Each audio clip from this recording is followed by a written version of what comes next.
ខ្ញុំដាក់ចំណងជើងមូលដ្ឋានក្បួនជោតិសាស្ត្រឬពាក្យថ្មីបន្តិចបើនៅវាជាឈ្មោះដើមនៃក្បួនមួយរបស់ក្នុងគម្ពីរវេទមានក្បួនសិក្សាច្រើនខាងព្រហ្មញ្ញសាសនាក្នុងក្បួននឹងមួយមានក្បួនមួយគេហៅជោតិសាស្ត្រជោតិនឹងប្រែថាពលឺក្បួនដែលសិក្សាពីក្បួនច្បាប់ពលឺដែលនៅក្នុងជំនឿខាងព្រហ្មញ្ញហ្នឹងគេជឿថាគេមើលឃើញថាពិភពលោកចក្រវាឡទាំងមូល basic ដើមវាកើតចេញមកអំពីពលឺអញ្ចឹងបើនិយាយមួយយ៉ាងទៀតថាជោតិសាស្ត្រគឺជាក្បួនសិក្សាអំពីតំណែងរាល់អត្ថិភាពទាំងអស់នៅក្នុងប្រព័ន្ធចក្រវាឡខ្ញុំមើលឃើញថាបើយើងអាចបូកក្បួនជោតិសាស្ត្រនៃគម្ពីរវេទដែលមានក្បួនខ្នាតគណនាត្រឹមត្រូវលើចលនាបភពមួយវាស់ទាំងលើការ៉េ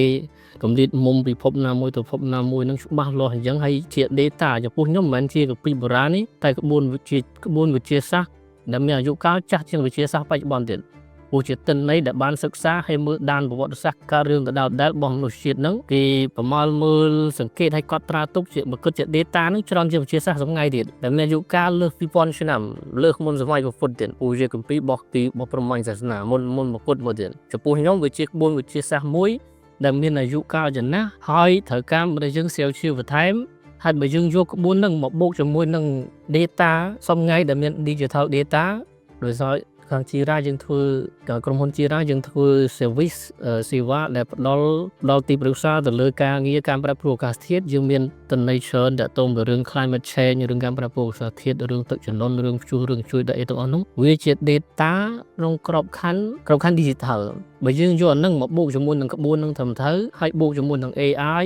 ហើយបូកជាមួយមនុស្សដែលស្រាវជ្រាវនឹងគាត់ចេះប្រើអភន្តរញ្ញាណមកតង់វាបើគាត់ convert data ខ្ញុំជឿថាពិបាក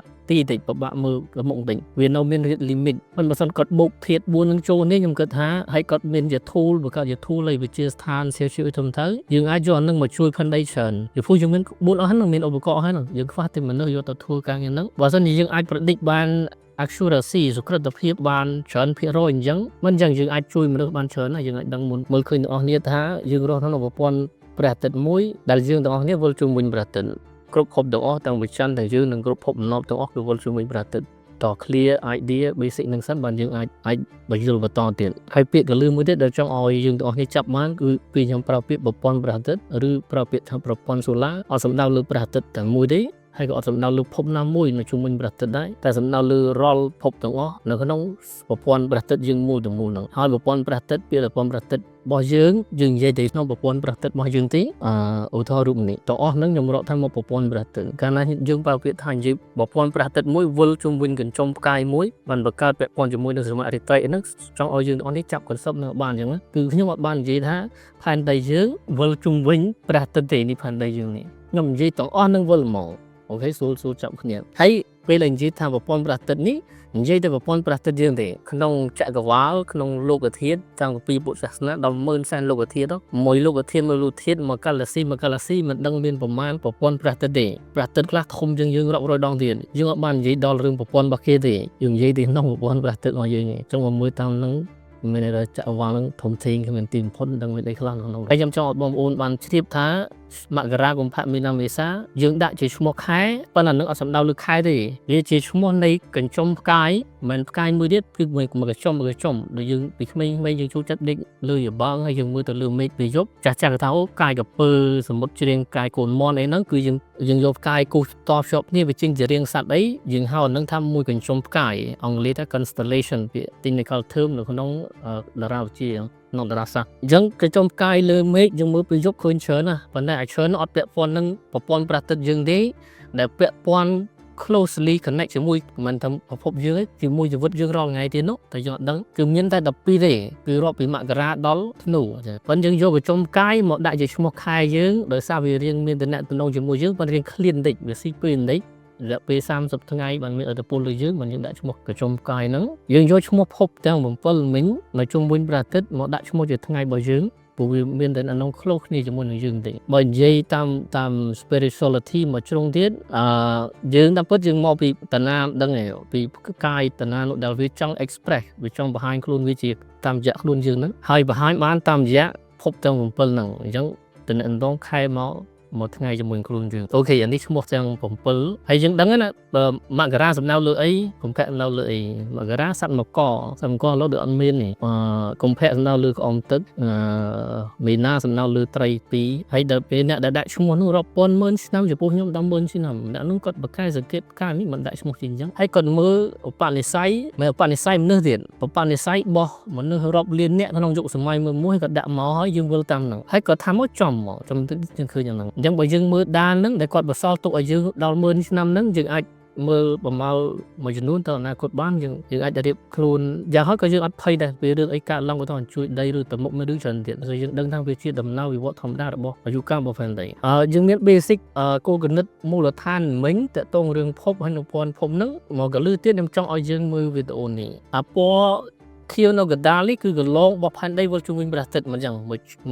កជុំវាផែនដីវិលមកជុំខ្លួនឯងបានបង្កើតយប់ថ្ងៃវិលមកជុំនៅវាវិលមកជុំព្រះអាទិត្យវាស៊ីពេលរយៈពេល365ថ្ងៃបានមកឆ្នាំបង្កើតឆ្នាំប៉ុន្តែពណ៌លឿងជុំវិញនេះពណ៌លឿងជុំវិញខាងក្រៅនោះគឺជាកន្លងព្រះអាទិត្យដែលវាវិលដែរបើតែយើងវិលជុំវិញព្រះអាទិត្យតែព្រះអាទិត្យហើយនឹងប្រព័ន្ធភពទាំងអស់ក៏វាអង្គិលតិចក្នុងលំហគ្មានទីបំផុតនៃចក្រវាឡនៅក្នុងភាពទទីនោះដែរដល់វាអង្គិលតិចវាអង្គិលតាមកន្លងរបស់វាពណ៌លឿងហ្នឹងហើយវាអង្គិល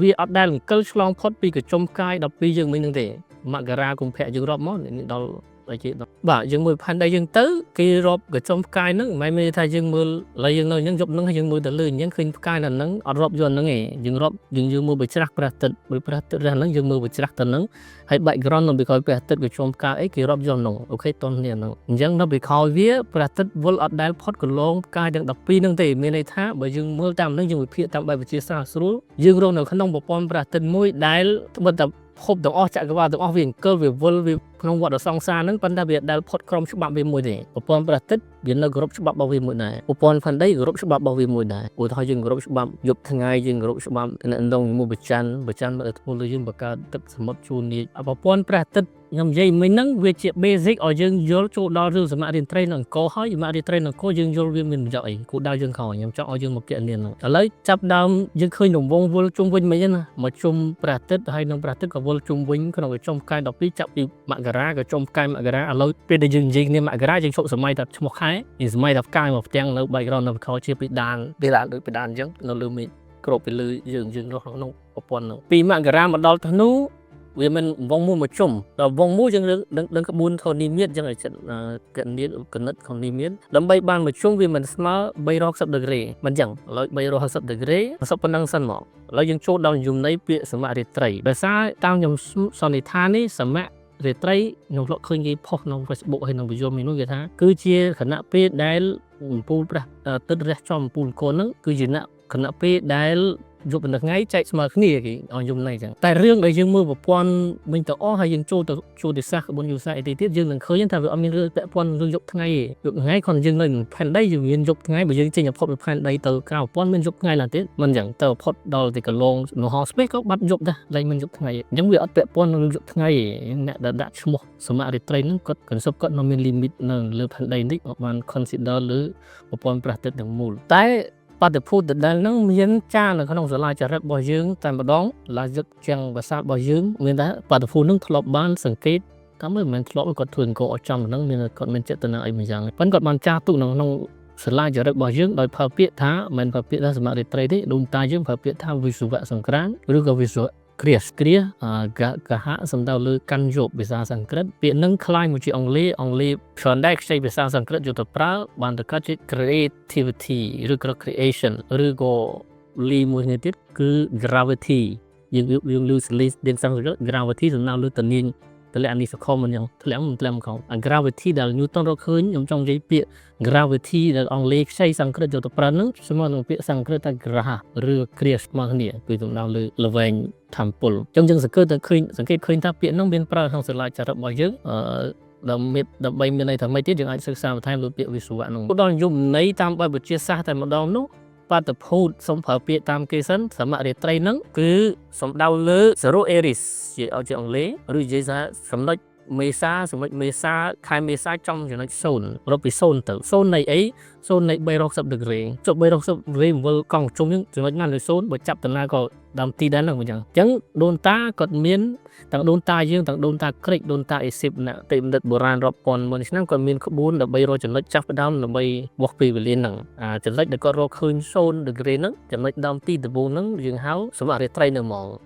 ពេលវេលាហ្នឹងគឺមិនមែនចេះតែយកឆ្នាំណាមួយនៅក្នុងឆ្នាំយើងឬពេលណាមួយក្នុងឆ្នាំយើងទេគឺយកតែពេលណាដែលព្រះអាទិត្យរះនៅក្នុងនិច្ចខែរដូវផ្ការីកអញ្ចឹងបានយើងមានសមត្ថត្រី2ដងអញ្ចឹងខែ9ម្ដងនិងខែ3ម្ដងរាល់ឆ្នាំប៉ុន្តែហេតុអីបានខែ9ក៏អត់សូវចាក់អារម្មណ៍ពីព្រោះវាជាព្រឹត្តិការណ៍ដែលព្រះអាទិត្យរះចំពូលអង្គរដែរតែវាអត់មិននៅ0 Aries វាអត់ចំរដូវផ្ការីកទៀតចុះរដូវផ្ការីកហ្នឹងវាមានអីមិនវានៃពាក់ព័ន្ធជាមួយនឹងកង្កលព្រះអាទិត្យដែលវិលតាមរយៈកញ្ចុំផ្កាយមែនហ្នឹងប៉ុន្តែត្រូវគ្រប់លក្ខខណ្ឌមួយទៀតគឺថាចំណុចហ្នឹងគឺជាចំណុចកែងរវាងកន្លងសូរ្យវត្ថីកន្លងពណ៌លឿងព្រះអាទិត្យអង្គលមួយហ្នឹងមកចាំអាហ្នឹងមិញកន្លងហ្នឹងកែងជាមួយនឹងកន្លង equator ស្គាល់ equator ប្រហែលដីយើងមូលអញ្ចឹងมันមានពុះមកកដាលនៅអមហ្នឹងយើងហៅតំបន់ត្រូពិកយើងនៅក្បែរបែរហ្នឹងបានប្រទេសយើងត្រូពិកខេត្ត equator នៅខាងត្បូងយើងបន្តិចនិយាយរួមខ្សែដែលពុះផែនដីជា2ហ្នឹងអានេះមិនហៅ equator មិនខ្សែប៉ូលណាខ្ញុំនិយាយខ្សែ equator ដែលព្រះអាទិត្យរត់កាប់ចំពីលើយើង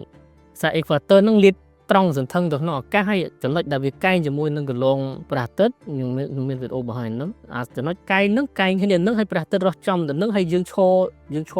ហើយយកពេលព្រះអាទិត្យរះអញ្ចឹងបានពូប្រាសាទចង់ពេលព្រះអាទិត្យរះហ្នឹងតនមាន background ហ្នឹងអស្ចារ្យខ្លាំងដែលដូនតាក៏ដាក់ពូអង្គរហ្នឹងមិនមែនខ្ញុំចង់ឲ្យបងប្អូនចាប់បានយល់ពីជំរឿនគតិបណ្ឌិតដូនតារបស់យើងគឺឲ្យលើពីគ្រាន់តែអូស្អាតព្រះអាទិត្យស្អាតលើទៅឈរនេះថត selfie នោះខ្ញុំចង់ឲ្យមើលឃើញធ្លុះផ្កាយក៏ចំផ្កាយនៅពីក្រោយពូប្រាសាទហើយមើលនោះក៏ចំផ្កាយនៅក្រោយហ្នឹងចំផ្កាយក្រោយហ្នឹងហើយនៅចំណុចហ្នឹងគឺចំណុចកែងតែយើងមើលតែផ្នែកទីអត់ឃើញជាចំណុចកែងកន្លងព្រះអាទិត្យកែងជាមួយនឹង equator ចំនៅទៅនឹងហ្មងហើយដូនតាយើងគាត់មានក្បួនឯកនេះបានគាត់មកគាត់ចង់និយាយឥឡូវយើងមានកុំព្យូទ័រមើលឃើញមិនយ៉ាងហីខ្ញុំវាស់អីទៅអស់មកឃើញចុះសម័យហ្នឹងគាត់យកអីទៅវាស់មិនដឹងកន្លងហ្នឹងឬគាត់មានបច្ចេកវិទ្យាអស្ចារ្យបាត់បច្ចេកវិទ្យាហ្នឹងទៅយើងរកអត់ឃើញវិញឬក៏មិនយើងរាប់យុគពីមួយយុគទៅមួយយុគប្រហែល100ឆ្នាំបើយើងឈរពីមុខព្រះអាទិត្យអញ្ចឹងហើយយើងមើលចំទៅនឹងបើយើងមានអីមើលធ្លុះហួសទៅព្រះអាទិត្យកញ្ចុំផ្កាយនៅពីក្រោយហ្នឹងជាកញ្ចុំផ្កាយមករាយើងរស់នៅក្នុងយុគមករានៅ2000ឆ្នាំរាប់យុគគេរាប់អញ្ចឹងគឺយើងផ្អែកទៅលើកញ្ចុំផ្កាយនៅពីក្រោយតែយើងរាប់មករាកុម្ភៈមីនាហ្នឹងគឺផ្អែកទៅលើកញ្ចុំផ្កាយដែលជាបិតាជា background នៅពីក្រោយព្រះអាទិត្យដែលយើងឈរចំពេលព្រឹកក្នុងនីតិខែរដូវមើលចំពេលព្រឹកផ្លោះទៅខាងក្រោយ Mother Grey រយៈពេល72ឆ្នាំជា basic យើងបានអាហ្នឹងជាលេខមូលដ្ឋានដើម្បីយកគណនាអញ្ចឹងយើងនិយាយយើងដឹងហើយចំណុចហ្នឹងឧបមាថាចំណុចពូលអង្គរប្រាសាទអង្គរវត្តហើយវាងាក360 degree វាបានប្រជុំនឹងមិនអញ្ចឹងហ៎ប៉ុន្តែយើងដើម្បីដឹងថាក្នុងវាវិលបានពីនេះមកដល់មកជុំនេះវា360 degree ដើម្បីដឹងថាវាប្រហែលឆ្នាំវាមិនថាគណនាពីអាមិនកឹកហ្នឹងទៅហាក់មកកឹកវិលហ្នឹងខ្ញុំនិយាយម្ដងទៀតមិនមែនយកផែនដីវិលទេហើយក៏មិនយកព្រះអាទិត្យវិលដែរមិនយកប្រព័ន្ធព្រះអាទិត្យវិលតែយកមុំសមរាត្រីបើនិយាយឲ្យសួរគ្នាដាប់យកអំពូលអង្គរវាស់មកដូនតាដាក់អំពូលនោះចំពាក់កណ្ដាលដូចយកអាហ្នឹងជាចំណុច0មកមិនចឹងពូលេខអំពូលអង្គរហ្នឹងជាចំណុចមកពេលវេលាដូនតាដាក់មកគឺមួយឆ្នាំម្ដងចំមកយកអាហ្នឹងជាចំណុច0ខ្ញុំចង់ឲ្យយល់កន្សឹមហ្នឹងគឺចំណុច0នៃរំកិលសមរាត្រីងាកមិនផែនដីវិលមិនព្រះអាទិត្យវិលតែចំណុចសមរាត្រីអង្គលយកកតុយសមរាត្រីអង្គលហើយងាកប្រមាណ degree យើងរាប់ឲ្យយកអាហ្នឹងមកពីព្រោះសមរាត្រីនេះជាចំណុចកដាលស្នូលនៃប្រព័ន្ធភពទាំងអស់នៅក្នុងព្រះអាទិត្យវាវិលទៅនេះហើយមិនអញ្ចឹងហ៎បើយើងយកភពពុទ្ធយើងយកព្រះអាទិត្យអង្គលយកផែនដីវាងាកវាលៀនគ្នាវារាប់ពាន់គីឡូម៉ែត្រលៀនពីគ្នាហើយវាវិលទាំងអស់គ្នាយកដឹងអាណាជាចំណុចស្នូលដើម្បីវាស់310 degree ហ្នឹងចឹងយកនិយាយនេះសុនដាក់យកពូលអង្គរមកដល់យកពូលអង្គរវាស់មកយកបើពូលអង្គរគេចំណុច0ងាកមក degree ស៊ីពីល72ឆ្នាំចុះបើបានមកជុំស៊ីពីលហ្មងស្រាក់គុណមកយើងយក72គុណដល់360មិនចឹងវាបាន 25920 ឆ្នាំម្ដងមានន័យថាមកជុំសមរាត្រីវិលគ្រប់កញ្ចុំផ្កាយមិនមកយុគណាលើយុគ12យុគព្រោះមកយុគមកកញ្ចុំផ្កាយអញ្ចឹងយើងនិយាយមកជុំនៃសមរាត្រីឬក៏ចុងពូលប្រាសាទនេះដូរផ្កាយ12កញ្ចុំមកជុំហ្នឹងវា20000ជាងឆ្នាំ25000ឆ្នាំកុម្ភៈមកមករាមកធ្នូបច្រាស់ថយក្រោយពេលវេលាទៅមុខតែយុគវល់ថយក្រោយយកអាហ្នឹងយកមកចែក12កញ្ចុំផ្កាយមក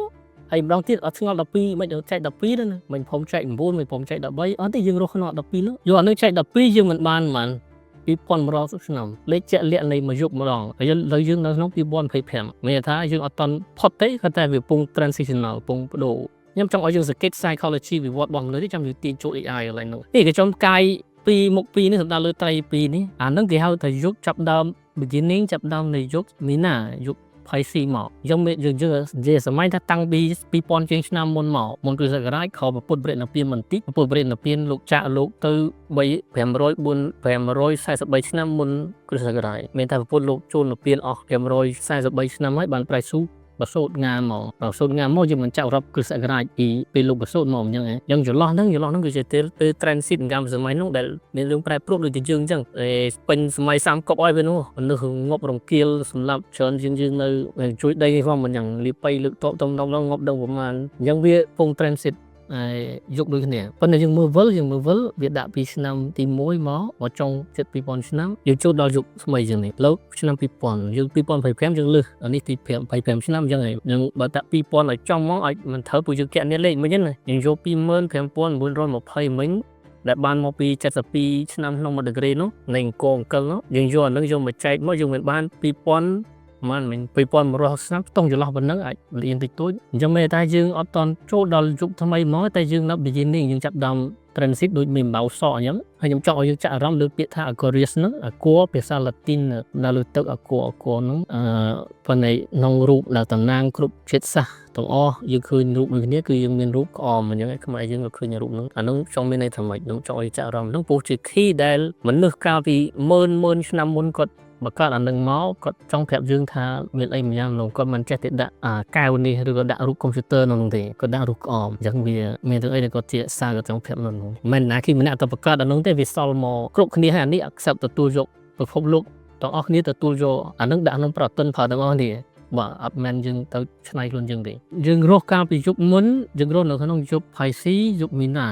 ណាគឺរូបត្រី2អស់2000ឆ្នាំហើយម្ដងទៀតរត់ចាប់តាំងពីខពុទ្ធបរិនិព្វានមកពីប្រៃស៊ូកើតមកក្នុងល្វែង2000ឆ្នាំហ្នឹងយើងរស់តែក្នុងអញ្ចឹងឯចិត្តគណិតយើងក៏នៅសល់ខ្លះដែលយើងគ្រប់គ្នាហ្នឹងគឺដោយកំអែលដោយចំហាយនឹងរងថ្ងៃក៏នៅមានដែរភូមិគុយនោះប៉ុន្តែសម័យកាលពីពុទ្ធថយទៅខយមុនដល់សម័យសូក្រាតឡៅឈឺអីអត់ទេនឹងរកបែបផ្សេង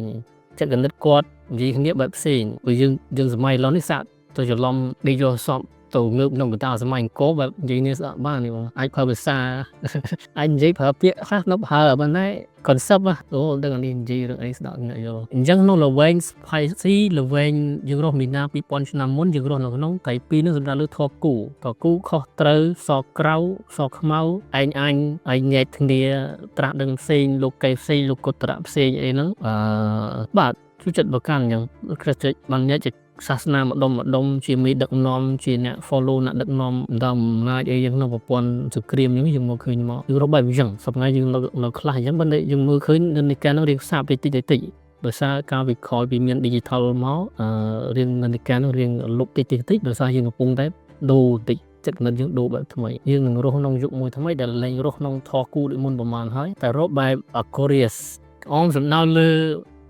wisdom ហើយនិង knowledge ដែលស្រោចហូរមកពី universe ពីខ្ញុំមិនដឹងទេពីព្រះពី oneness ពីណាមដឹងតែវាហូរចាក់មកស្រោចសពលើផែនដីលើចិត្តគណិតបំ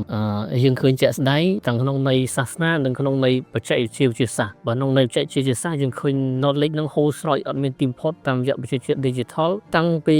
ដើមឆ្នាំ2000មកម្ល៉េះក៏យើងប្ដូរលេខពី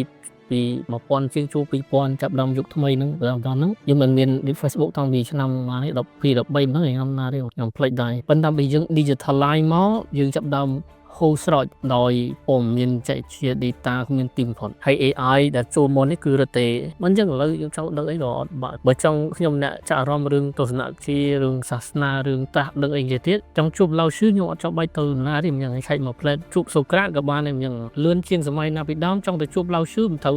ជិះតម្រៃទៅមិនដឹងបានខែបងហើយដឹងរកឃើញអត់បើចិនប៉ុណ្ណានេះហ្នឹងតែលោកអត់ទេពាក្យតរបស់ឡៅឈឺនៅតែដែរមិនអញ្ចឹងវាយមកផ្លឹបខ្ញុំឲ្យស្ដាប់